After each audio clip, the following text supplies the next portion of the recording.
Romanos capítulo 12, Paulo vai tratar da vida cristã na sua prática. Esse é meu assunto hoje cedo. A palavra de Deus diz assim: rogo-vos, pois, irmãos, pelas misericórdias de Deus, que apresenteis o vosso corpo por sacrifício vivo, santo e agradável a Deus, que é o vosso culto racional. E não vos conformeis com este século, mas transformai-vos pela renovação da vossa mente, para que experimenteis qual seja a boa, agradável e perfeita vontade de Deus. Porque pela graça que me foi dada, digo a cada um dentre vós, que não pense de si mesmo além do que convém, antes pense com moderação, segundo a medida da fé que Deus repartiu a cada um.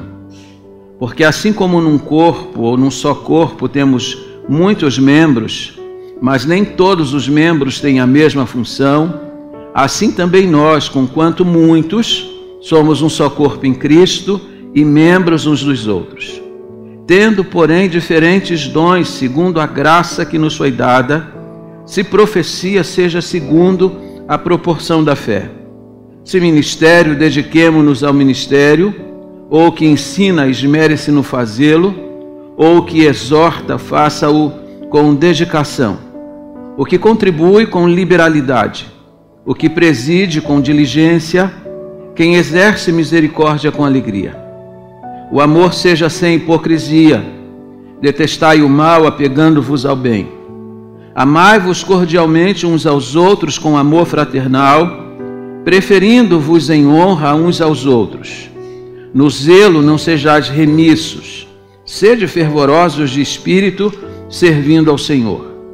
Regozijai-vos na esperança, sede pacientes na tribulação, na oração perseverantes. Compartilhai as necessidades dos santos, praticai a hospitalidade. Abençoai os que vos perseguem, abençoai e não amaldiçoeis. Alegrai-vos com os que se alegram e chorai com os que choram. Tende o mesmo sentimento uns para com os outros. Em lugar de serdes orgulhosos, condescendei com o que é humilde. Não sejais sábios aos vossos próprios olhos. Não torneis a ninguém mal por mal. Esforçai-vos por fazer o bem perante todos os homens. Se possível, quando depender de vós, tende paz com todos os homens. Não vos vingueis a vós mesmos, amados, mas dai lugar à ira, porque está escrito: a mim me pertence a vingança, eu é que retribuirei, diz o Senhor. Pelo contrário, se o teu inimigo tiver fome, dá-lhe de comer. Se tiver sede, dá-lhe de beber. Porque fazendo isto, amontoarás brasas vivas sobre a sua cabeça. Não te deixes vencer do mal, mas vence o mal com o bem. Amém? A vida cristã na prática. Perguntaram a um menino na escola dominical: o seu pai é um cristão? Ele disse: sim, meu pai é um cristão. Mas ele pensou um pouco e disse: ele é um cristão, mas ultimamente ele não tem praticado muito. Eu não sei se você tem praticado o verdadeiro cristianismo, mas aqui Paulo está mostrando para nós a vida cristã na sua prática. Vamos agradecer pela palavra e pedir a Deus que nos oriente na meditação dela. Agradecemos-te, Senhor, por esta porção bendita da Tua palavra. Concede-nos a bênção de ouvirmos a Tua voz. Esclareça o nosso coração. Traga luz ao nosso entendimento e ponha fogo, Senhor, nos lábios do pregador. Que a Tua palavra tenha livre curso entre nós pela ação e aplicação do Teu Santo Espírito. É a oração que eu faço, que fazemos nós em concordância, no nome santo e bendito de Jesus. Amém e amém. Por favor, tome assento.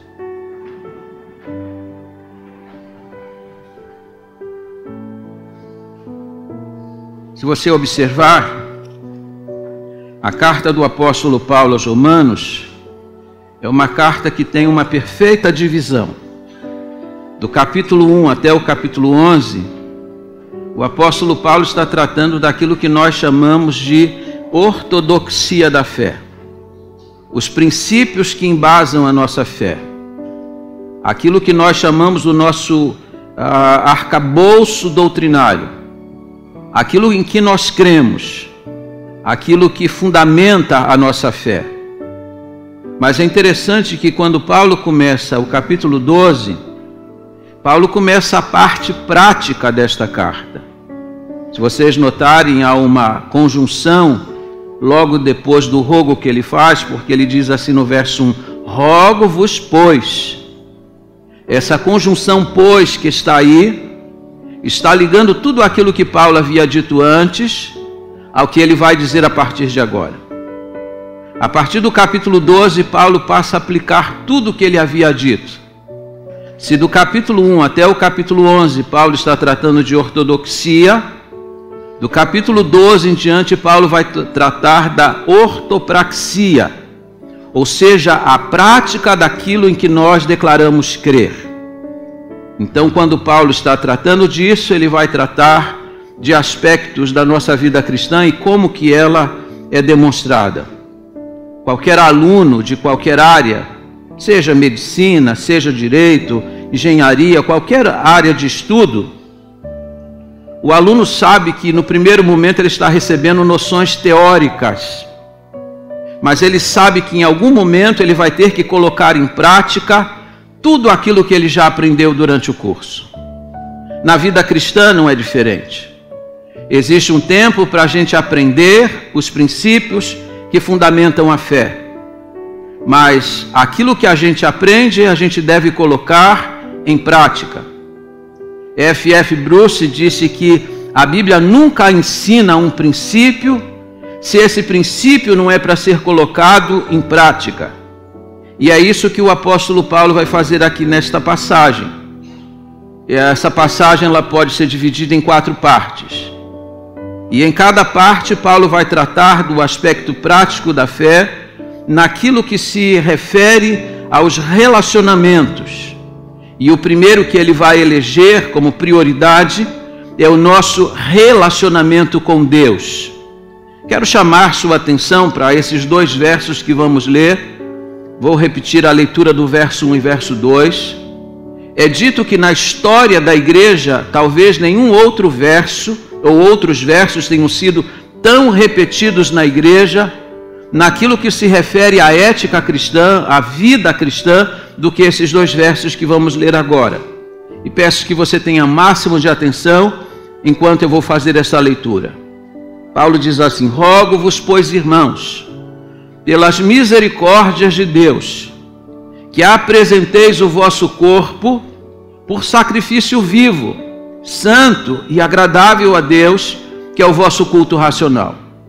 E não vos conformeis com este século, mas transformai-vos pela renovação da vossa mente, para que experimenteis qual seja a boa, agradável e perfeita vontade de Deus. A partir desse aspecto, eu quero chamar sua atenção para alguns detalhes importantes. Primeiro, olhar comigo o que Paulo está dizendo aqui, quando ele diz rogo-vos. Rogar aqui é a palavra paracaléu. É como se fosse uma exortação suave. É como se fosse uma súplica de alguém que está se dirigindo a um grupo de crentes. E Paulo está fazendo isso cheio de autoridade, porque ele possui autoridade apostólica. Ele disse: rogo-vos, pois, irmãos. Baseado em que ele vai fazer esse rogo? Em primeiro lugar, a razão do culto da vida. Note que Deus nunca exige de nós alguma coisa sem, em contrapartida, dizer o porquê você deve fazê-lo. Deus te dá o mandamento, mas Ele também te oferece a razão para que você obedeça o mandamento. Um exemplo prático disso nós temos lá no 5º mandamento do Decálogo, quando Moisés, e Deus está falando por intermédio de Moisés, o Senhor ordena que os filhos obedeçam os pais, e Paulo vai lembrar isso em Efésios 6, e Paulo vai dizer assim: honra a teu pai e a tua mãe. Esse é o mandamento. Mas Paulo lembra que aquele mandamento ele está calcado em uma promessa. Para quê? para que seja bem-sucedido, para que a sua vida seja longa sobre a face da terra. As bênçãos virão. Deus está dizendo quais são as razões pelas quais você deve obedecer o mandamento. Deus te dá a ordem, mas Ele também te dá os motivos pelos quais você deve obedecer a ordem dEle. Não é diferente aqui. Você tem uma razão para fazer uma entrega sem reserva da sua vida. Você tem uma razão para dedicar a sua vida como um culto a Deus. E a razão para isso, Paulo disse, pelas misericórdias de Deus. Por que é que eu devo oferecer a minha vida? Por que eu devo consagrar a Deus tudo o que sou? Por que eu devo ser um servo obediente e consagrado a Deus? Eu devo fazer isso baseado nas misericórdias de Deus. Deus me amou na eternidade, Deus me elegeu na eternidade, Deus decidiu me alcançar em algum tempo da história, Deus decidiu enviar o seu Filho Jesus Cristo para morrer na cruz do Calvário, porque caso contrário isso não acontecesse, eu pereceria para sempre no inferno. Baseado no que Deus fez por mim, na misericórdia de Deus por mim, Paulo disse, agora eu devo dar a minha vida em sacrifício e oferta a Deus, devo consagrar a minha vida inteiramente ao Senhor. Essa é a razão do culto da vida. Você não se dedica a Deus, você não se entrega a Deus baseado simplesmente em favores que Deus concede nesta vida. Mas você se dedica a Deus, sobretudo, por aquilo que Deus fez por você nos arcanos da eternidade. Deus amou você com um amor eterno. Você ama a Deus porque Deus amou você primeiro. Deus entregou o que Ele tinha de mais caro para que você fosse salvo. Ele entregou o seu único filho para que você não perecesse. Você estava entre a multidão daqueles que estavam caminhando para o inferno, mas Deus teve misericórdia de você. Deus, por causa da tua misericórdia, eu vou consagrar a minha vida. Eu vou me oferecer para o Senhor, porque o Senhor fez muito por minha vida para que eu não perecesse. Segunda coisa que o apóstolo Paulo vai falar é sobre a natureza desse culto da vida. Continua comigo na leitura. Rogo-vos, pois, irmãos, pelas misericórdias de Deus, que apresenteis. Apresentar aqui no grego é a palavra parastesai, que significa uma entrega definitiva, uma entrega sem reserva, semelhante à entrega de uma jovem que acaba de se casar e vai para a lua de mel com seu marido, e ela entrega-se completamente a ele, é uma entrega sem reserva.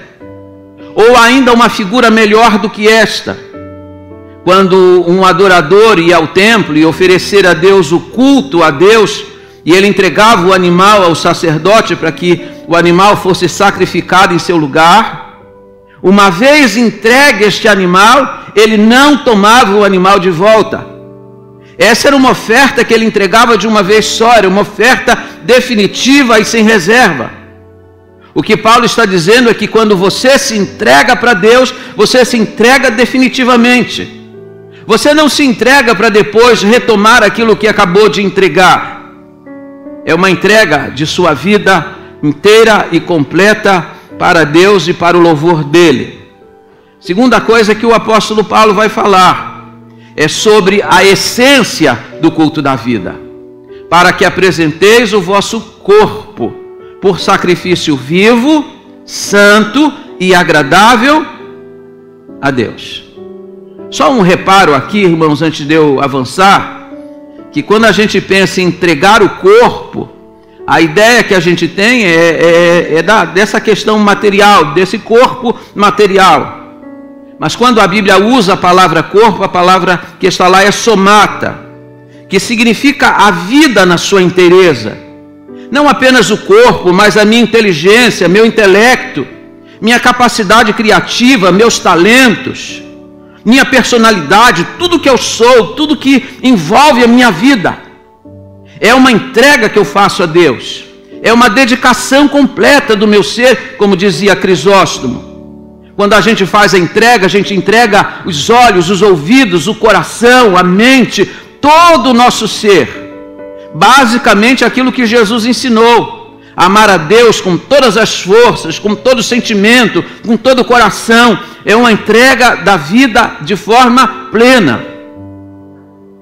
E ele disse que nessa essência do culto, nós oferecemos a Deus a nossa vida por sacrifício vivo, santo e agradável. E essa ideia de vivo aqui ela é importante, porque quem oferecia um sacrifício a Deus no passado, oferecia um animal para que ficasse morto no altar, inerte no altar, sem consciência no altar. A entrega que eu faço da minha vida a Deus é uma entrega consciente. Eu me entrego vivo para servir a Deus.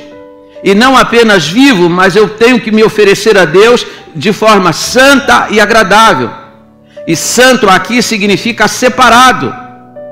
Eu só posso me oferecer a Deus como culto na medida em que eu me separo das coisas deste mundo, daquilo que a Bíblia condena. Deus só vai receber a minha vida como culto na medida em que eu busco viver uma vida de santidade. Esse é o sentido. Paulo vai avançar um pouco mais. Ele disse que o culto da vida, esse culto tem que ser um culto coerente. Você vai ler aqui no finalzinho do verso 1 assim: por sacrifício vivo, santo e agradável a Deus, que é o vosso culto racional.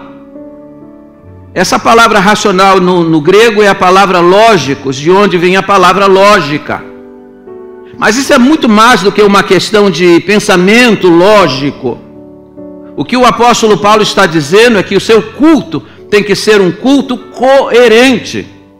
Porque às vezes a gente vem para a igreja e parece que a gente sofre de algum tipo de esquizofrenia. Porque você levanta a mão, você fecha os olhos, lágrimas descem, você diz aleluia, amém, glória a Deus. Quando o culto acaba lá fora, você fala: viu aquele irmão lá? Você viu aquela irmã? E aí você desanda tudo aquilo que você fez no culto. Você louva a Deus aqui, daqui a pouco você está falando mal das pessoas. Você tem um comportamento que não é coerente com alguém que está servindo a Deus e adorando a Deus.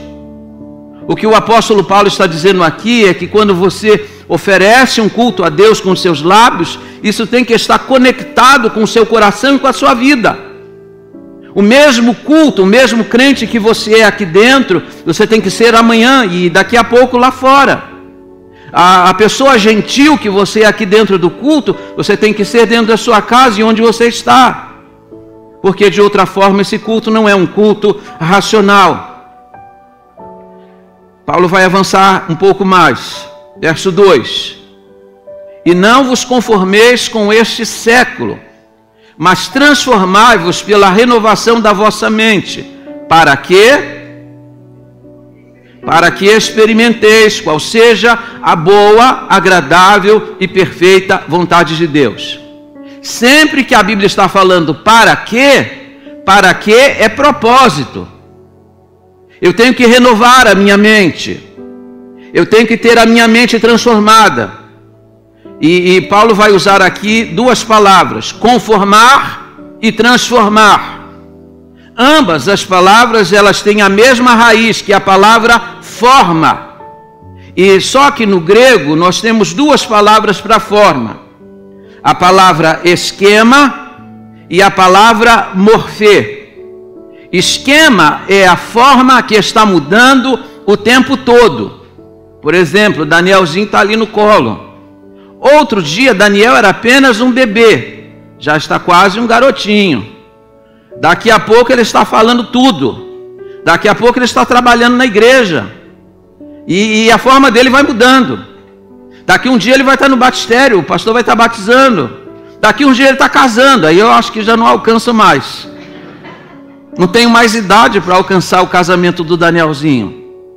Mas o fato é, a forma dele está mudando. Isso no grego é esquema. E Paulo está dizendo que o mundo que a gente vive é um mundo que está mudando o tempo todo. Aquilo que era certo ontem é errado hoje. Aquilo que era errado ontem é certo hoje. Os valores da sociedade estão mudando. Antes, quando uma moça dizia que era virgem lá no passado, isso era digno de bater palma. Hoje, quando uma moça diz que é virgem, todo mundo olha para ela com um olhar de censura. Porque o que era certo, hoje já não é mais certo. A sociedade muda, os padrões mudam, os valores mudam. E Paulo está dizendo para nós que somos crentes, que queremos nos consagrar a Deus, tenha cuidado de não entrar na forma do mundo. Que o mundo tem uma forma que muda o tempo todo. E a segunda palavra para forma aqui é a palavra morfê, que é a forma que não se altera. É a forma imutável, que é a forma de Jesus Cristo. Em Filipenses capítulo 2, quando Paulo disse que Jesus se esvaziou da sua prerrogativa de Deus e tomou a forma de servo, o que Paulo está dizendo não é que Jesus deixou de ser Deus, ele permanece Deus, ele só abriu mão de usar as prerrogativas de Deus, porque a forma dele é inalterável, nele não há sombra de variação. Agora, Paulo disse, não vos se conforme com o mundo, não entre na forma do mundo, mas seja transformado na sua mente. E como é que a nossa mente é transformada? A nossa mente é transformada na medida em que a gente pensa em Deus e nas coisas de Deus. Em Dakota do Sul, nos Estados Unidos, existe um monte chamado Monte Rushmore, e lá está esculpido no granito da montanha a face de 4 presidentes americanos.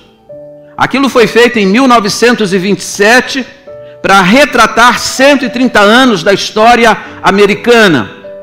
Conta-se a história de um menino que todos os dias subia a montanha e ficava olhando fixamente para uma daquelas imagens. De tanto olhar para ela, de tanto pensar nela, um dia ele passando pelas ruas, alguém disse, você já observou como esse menino está ficando igual àquela face de pedra? De tanto pensar nela, de tanto olhar para ela, ele foi se tornando semelhante. A nossa mente, ela é transformada quando nós começamos a pensar nas coisas do alto, quando começamos a pensar em Deus. E Paulo disse lá em Colossenses 3, pense nas coisas do alto e não das coisas que são da terra. Orbite o seu pensamento em Deus e na palavra de Deus, e a sua mente vai ser transformada. E aí então ele vai dizer o propósito, para que experimenteis qual seja a boa, agradável e perfeita vontade de Deus. Qual é a pergunta que um pastor mais escuta? Pastor, qual é a vontade de Deus para a minha vida? A gente faz essa pergunta porque a gente acha que a vontade de Deus a gente descobre. Mas a Bíblia ensina que a vontade de Deus você não descobre, a vontade de Deus ela é revelada. E ela é revelada quando você entrega a sua vida, consagra a sua vida a Deus, quando o seu pensamento, quando a sua mente é transformada por Deus e sua palavra, a vontade de Deus se revela para você. É como se Deus clareasse o cenário para que você pudesse e possa ver tudo que Deus tem reservado para a sua vida. Você só vai conhecer a vontade de Deus de forma plena quando sua vida for inteiramente consagrada e sua mente transformada por Deus e a sua palavra. Esse é o primeiro ponto da vida cristã. É essa vida cristã que se manifesta na prática. Segundo aspecto que o apóstolo Paulo vai lembrar para nós aqui é a questão do relacionamento com os irmãos. Essa é uma seção que vai dos versos 3 a 8. Eu vou ler apenas o primeiro verso para a gente entender o que o apóstolo Paulo, aliás, conosco mesmo. Verso 3 diz assim: porque pela graça que me foi dada, digo a cada um dentre vós, que não pense de si mesmo além do que convém. Antes pense com moderação, segundo a medida da fé que Deus repartiu a cada um. Até aí. Paulo está falando do relacionamento conosco mesmo. O que se espera? Espera-se de nós que tenhamos uma visão bastante equilibrada de quem nós realmente somos. Ninguém pense de si além do que convém. Duas coisas você precisa considerar quando você trata do relacionamento consigo mesmo. Duas coisas que são perigosas. Uma a gente chama de complexo de superioridade e a outra complexo de inferioridade. Complexo de superioridade, você achar que você é a última cocada do pacote. Você não é. Você achar que você é bom além da conta. Ou você ficar se autoelogiando o tempo todo. Ou você é aquele que olha para o espelho e começa a cantar: grandioso és tu. Você não é Deus. Você não é Deus. Baixa a bola. Não pense de si além daquilo que convém. Até mesmo o apóstolo Paulo, acerca de quem a gente se refere como sendo o maior apóstolo da igreja de Jesus Cristo, quando ele pensava acerca de si mesmo, ele disse que tudo que ele fazia em prol do evangelho, ele fazia porque a graça de Deus era com ele. Ele não atribuía nenhuma virtude daquilo que era realizado à sua própria pessoa. Ele tinha uma visão equilibrada acerca de quem ele era. Mas se você não deve ter uma visão assim superdimensionada acerca de quem você é, você também não deve ter uma visão achatada. Porque às vezes a gente tem uma visão assim. Eu encontro muitos crentes assim: coitadinho de mim, eu não sou nada, eu sou menor do que uma mosca. Pelo amor de Deus, não é? Vocês devem estar lembrados da experiência dos espias de Israel, quando eles foram enviados para olhar a terra prometida. Depois de alguns dias eles voltaram com um relatório bem contraditório.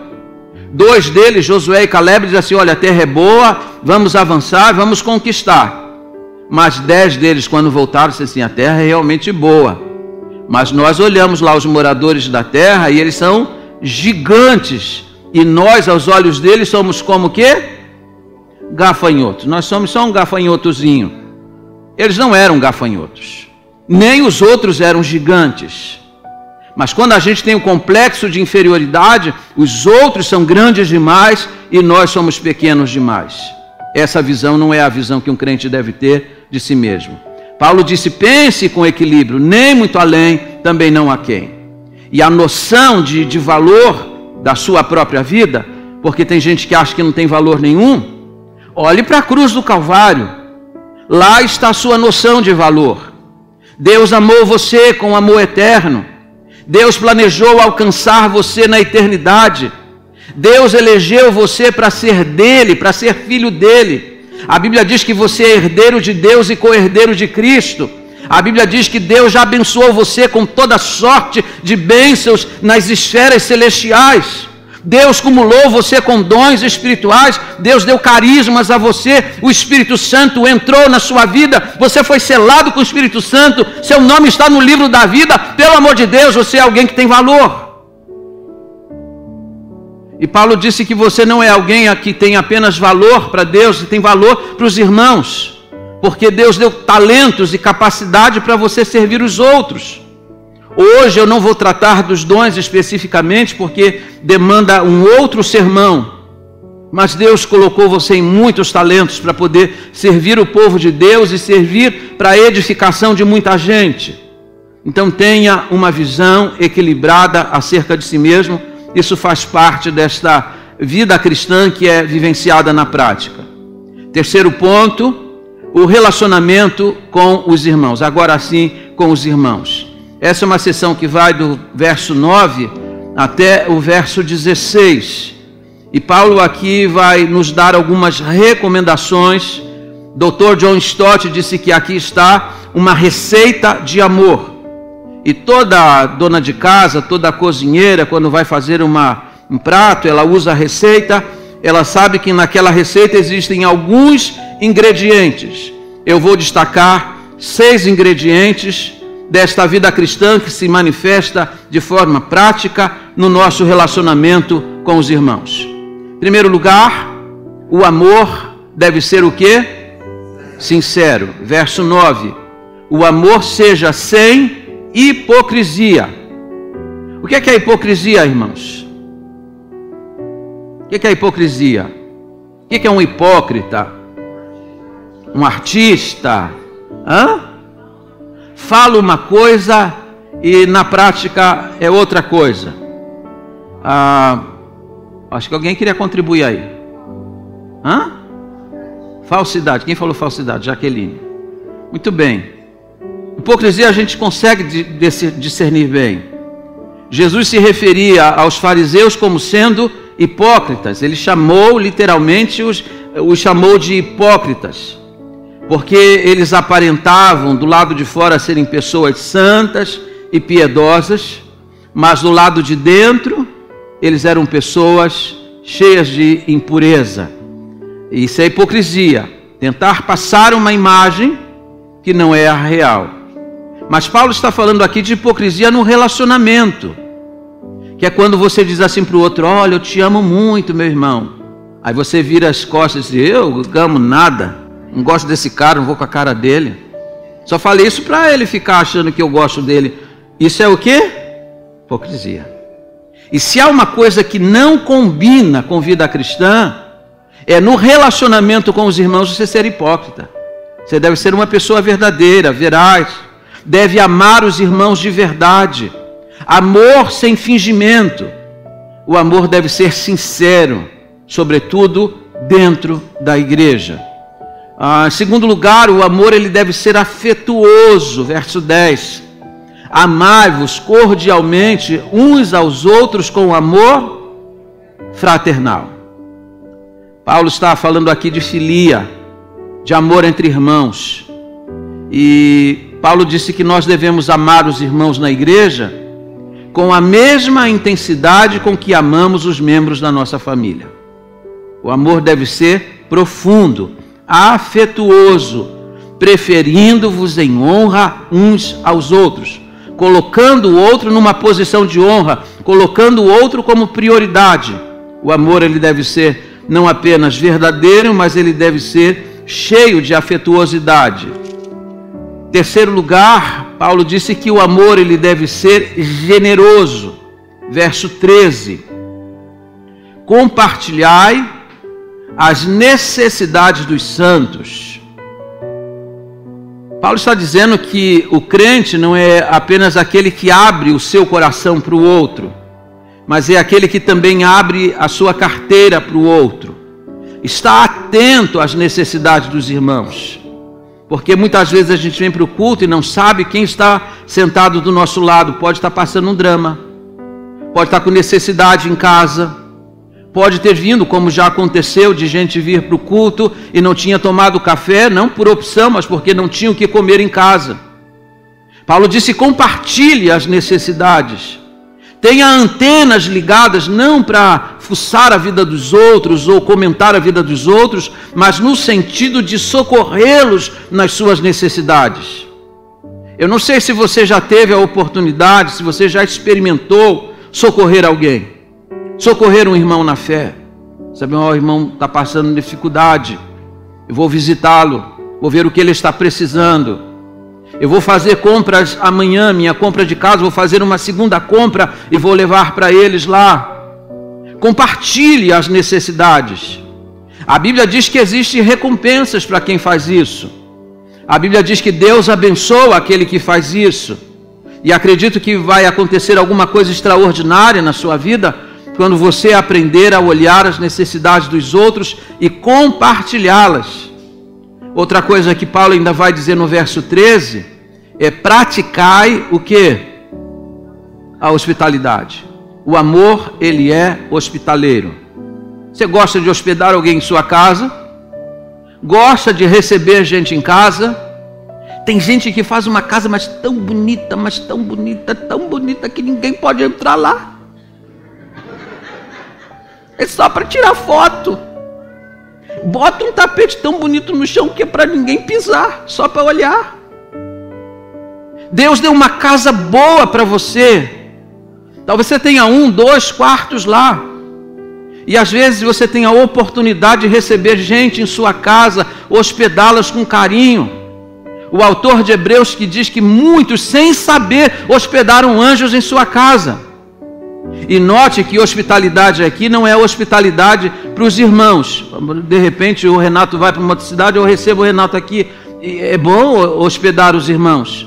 Mas hospitalidade aqui é hospitalidade para estrangeiros. É isso que Paulo está dizendo. Porque nos dias do apóstolo Paulo, os pregadores eles eram itinerantes, viajavam de um lugar para o outro. E quando chegavam numa cidade onde havia crentes, era ali que ele se hospedava.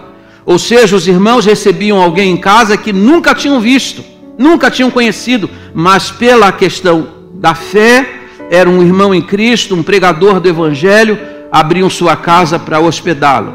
Então, tenha esse senso de abrir a sua casa. Às vezes a gente traz um pregador de fora, e ele vem de outra cidade, de outro estado, e aonde que ele fica? No Hotel Vila Maior.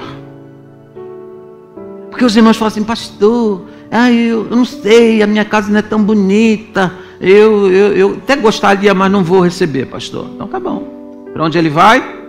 Para o Hotel Vila Maior. Propaganda, eu vou receber uns royalties amanhã. Não é isso? Mas vamos aprender a abrirmos a nossa casa. Se você tem uma casa muito bonita, um tapete muito bonito, em vez de amar as coisas, ame as pessoas e use as coisas. Nós temos que aprender a usar as coisas e amar as pessoas e não o contrário.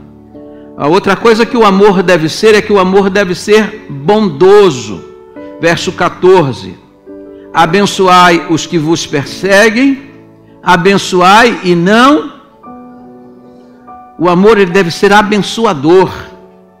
As pessoas podem falar mal de você, podem tratar você mal, mas experimente, em vez de amaldiçoá-las, aprenda a abençoar a vida delas. Não, vou liberar a bênção de Deus para ele, vou abençoar a vida dela.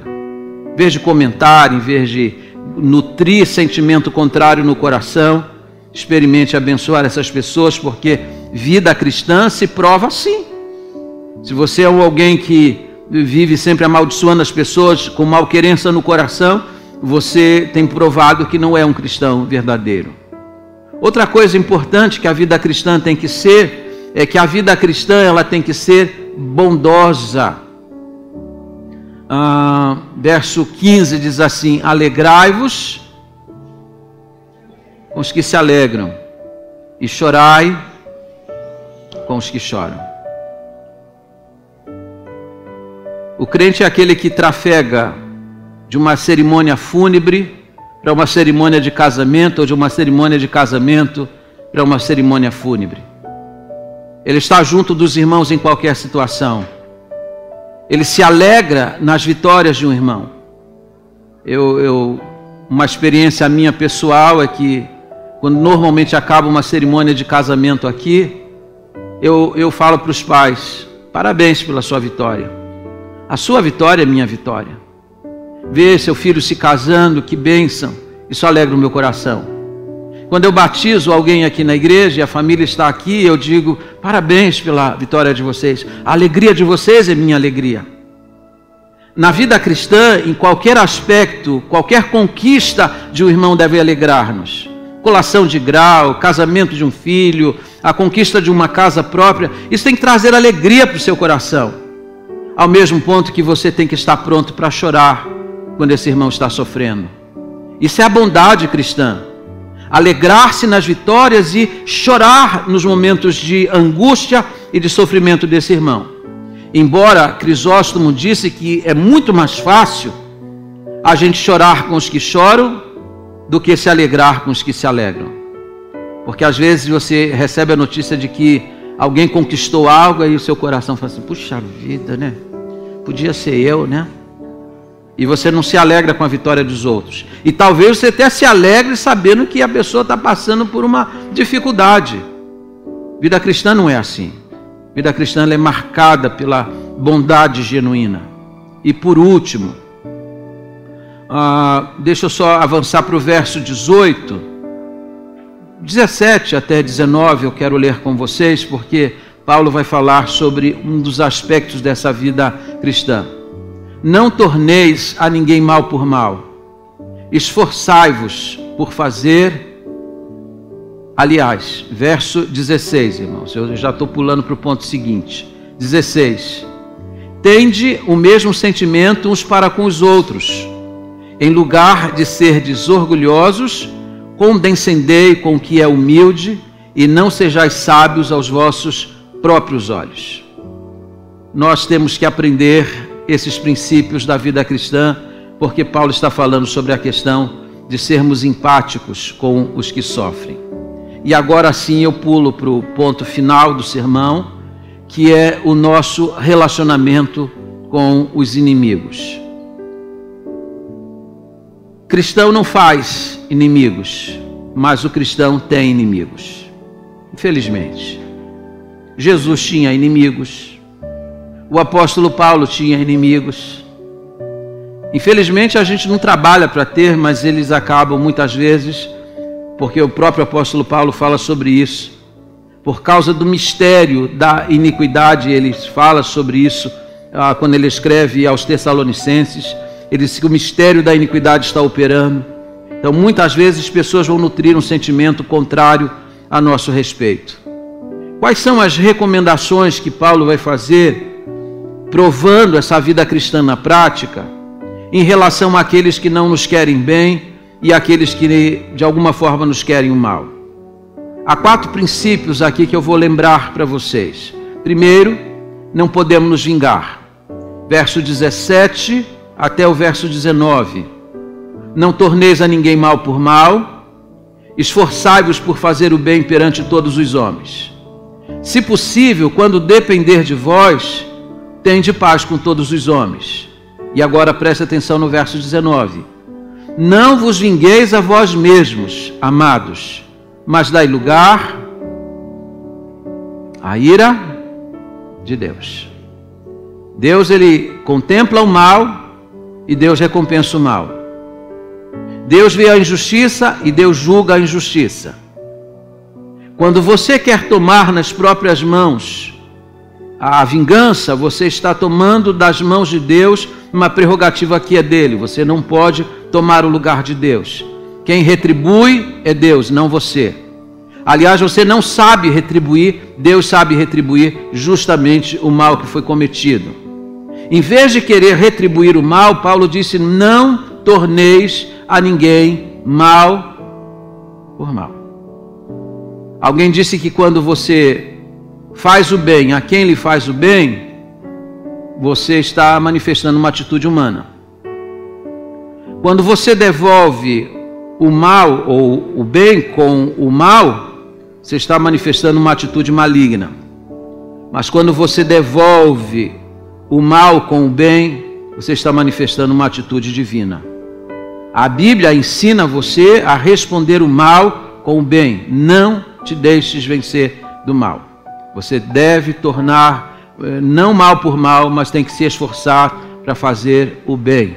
E Paulo disse: perante todos os homens, não importa quem eles são. Deixa eu só ver um ponto aqui. Sim, devemos evitar conflitos. Veja comigo o verso 18. Se possível, porque nem sempre é o quê? Nem sempre é possível, mas se possível, quando depender de vós, tende paz com todos os homens. Em outras palavras, não seja encrenqueiro. Tem crente encrenqueiro sim, gente. Quando ele chega no lugar, o lugar estava em paz, estava todo mundo em paz, é só ele chegar. Já a encrenca começa. Aliás, diz que tinha um crente assim na igreja, que no dia que ele morreu, o céu fechou e começou a haver relâmpagos, raios. Alguém disse assim na igreja: eu acho que ele chegou lá agora. Porque onde ele chegava, ele tumultuava o ambiente. E Paulo disse que o amor e a verdadeira vida cristã, ela não fica criando conflitos desnecessários. Se possível, se depender de vós, tende paz com todos. Depende de você, por favor, mantenha o ambiente tranquilo. Terceira coisa que o apóstolo Paulo vai dizer, que nós não devemos guardar o quê? Mágoa. Dizem que o crente não deve guardar 3 coisas: quinquilharia, CD do Thales Roberto E não deve guardar mágoa no coração. Essas 3 coisas, não guarde, por favor. Tá? Se você tem em casa, joga fora. Guardar mágoa no coração é uma coisa que o crente não deve fazer.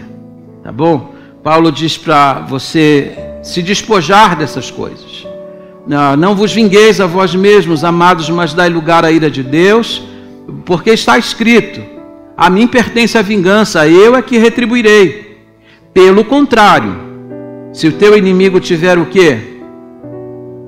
Fome, dá-lhe o quê? De comer. Se tiver sede, dá-lhe de beber. Porque fazendo isto, amontoarás brasas vivas sobre a sua cabeça. Vamos entender isso aqui, irmãos? Porque isso aqui é importante. Porque às vezes a pessoa fez o mal para você e você diz assim: eu porque eu sou um crente, eu não vou fazer o mal para ela. Você não faz o mal, mas você também não faz o bem. Paulo está dizendo para você ter uma atitude positiva em relação àqueles que, em relação a você, tem uma atitude negativa. Ele faz o mal a você, você vai lá e faz o quê? O bem. Isso é uma coisa extraordinária. Paulo disse que quando alguém faz o mal a você e você retribui com o bem, você amontoa o quê? Brasas vivas sobre a cabeça. O Oshmani, ele conta a história de um crente lá na China, que tinha uma plantação, e ele trazia água lá do alto do morro, ele irrigava aqui a plantação embaixo, mas esse irmão que acabara de se converter, tinha um vizinho que ficava no meio do caminho, e que sempre acabava desviando a água dele, e aqui embaixo ele não tinha água para irrigar as suas plantas. Ele ficou muito indignado, pensou em subir lá e destruir a plantação do outro. Mas ele foi visitado numa noite pelo Espírito Santo de Deus. Deus disse para ele não fazer aquilo, não retribuir o mal. Antes, pelo contrário, deveria fazer o bem. Então o que ele fazia agora? Ele acordava mais cedo todos os dias, ia lá e molhava todas as plantas daquele homem, e depois ele molhava as suas. Fez isso um dia, fez isso 2 dias, 3º dia, no 4º dia o homem desceu e disse assim: por que você está fazendo bem para mim, se eu só lhe faço mal? Ele disse: porque Jesus entrou no meu coração. E o Oshmani disse que aquele homem ali mesmo se ajoelhou e disse: então eu quero conhecer esse Jesus Cristo. Você tem que fazer isso, tem que colocar uma pulga atrás da orelha de alguém, diz assim: puxa vida, eu só faço mal para ele, só me faz o bem. Se teu inimigo tiver fome, dá-lhe de comer. Se tiver sede, dá-lhe de beber, porque fazendo isso, você vai amontoar o quê? Brasas vivas sobre a cabeça dele. Não literalmente, você não vai colocar fogo na cabeça de alguém. Você vai fazer o cérebro dele cozinhar, ele vai ficar lá pensando: por quê, por quê, por quê? É como se uma brasa estivesse queimando sobre a própria cabeça dele, porque ele não entende a razão de você dar a resposta ao mal que ele faz, fazendo-lhe o bem. E por último, Paulo vai dizer assim no verso 21: não te deixes vencer do mal, mas vence o mal. 2 coisas: o mal pode ser vencido? Pode ser vencido? Pode. Paulo está dizendo isso. Não te deixes vencer do mal, mas vence o mal. E como é que você vence o mal? Com o bem. Você deve devolver o mal com o bem. Quando você faz isso, você está vencendo o mal. Você não devolve mal com o mal. Você devolve o mal com o bem. E quando você faz isso, você efetivamente o vence. Essa é uma das maiores provas que a vida cristã ela impõe para nós. Exemplo: José do Egito. O que os irmãos de José fizeram com ele? Venderam, tramaram contra a vida dele, fizeram todo o mal contra ele. Quando José tinha 30 anos de idade, depois de passar 13 anos na prisão, quando José tinha autoridade em suas mãos e podia esmagar os seus próprios irmãos, o que José decidiu fazer com eles? Falou assim: eu vou cuidar de vocês.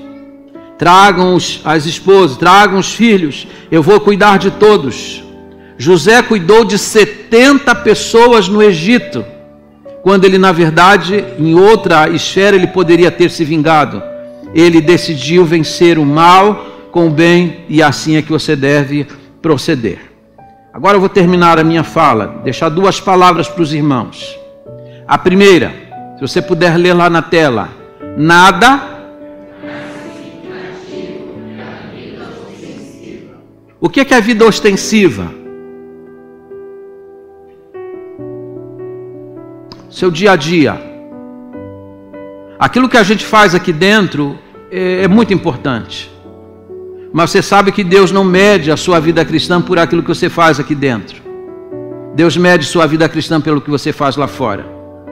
Porque aqui dentro você é uma pessoa santa, crente amoroso, né? Mas e segunda-feira? Será que você é uma pessoa honesta? Será que você é uma pessoa tratável, dialogável? Será que você dá bom testemunho por onde você passa? A vida cristã, na prática, ela se manifesta longe dos olhos dos irmãos, longe dos olhos da igreja. Porque, na verdade, você não vem à igreja, você é a igreja. Onde você vai, você é a igreja do Senhor. Então, a sua vida ostensiva, ela é muito importante, ela é muito significativa.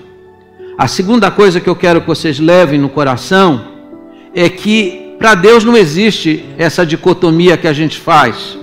A gente vem no culto de oração, alguém diz assim: você quer pedir oração? A pessoa diz assim: eu quero pedir oração pela minha vida espiritual e quero pedir oração pela minha vida material.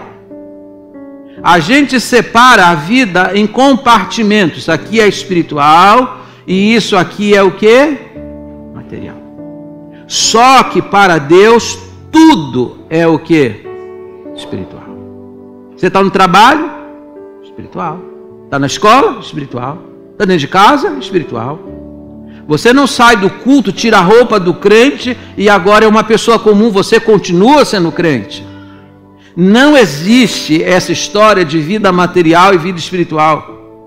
Quando o apóstolo Paulo escreve lá em 1 Coríntios 11, 31, portanto, quer comais, ou quer bebais, ou façais qualquer outra coisa, fazei tudo para a glória de Deus. Comer, beber ou qualquer outra coisa, tudo para Deus é espiritual. Então, quando você sair daqui a pouco, vá viver a vida cristã. Continue vivendo a vida cristã. Até a gente usa uma expressão assim muito errada, né? Vai orar fulano, Beltrano, e aí quando a segunda, terceira pessoa vai orar, diz assim: Senhor, continuando na tua presença, ou então entrando na tua presença. Em que momento saiu da presença de Deus? Você está na presença de Deus o tempo todo, Deus está olhando para você o tempo todo. Viva a vida cristã, viva uma vida que seja uma vida ordenada por Deus. E aí, a vontade de Deus vai se manifestar de uma forma muito clara. Você vai manifestar também para o mundo que você é um cristão verdadeiro e genuíno. Que Deus nos dê a graça de vivermos essa vida cristã na prática.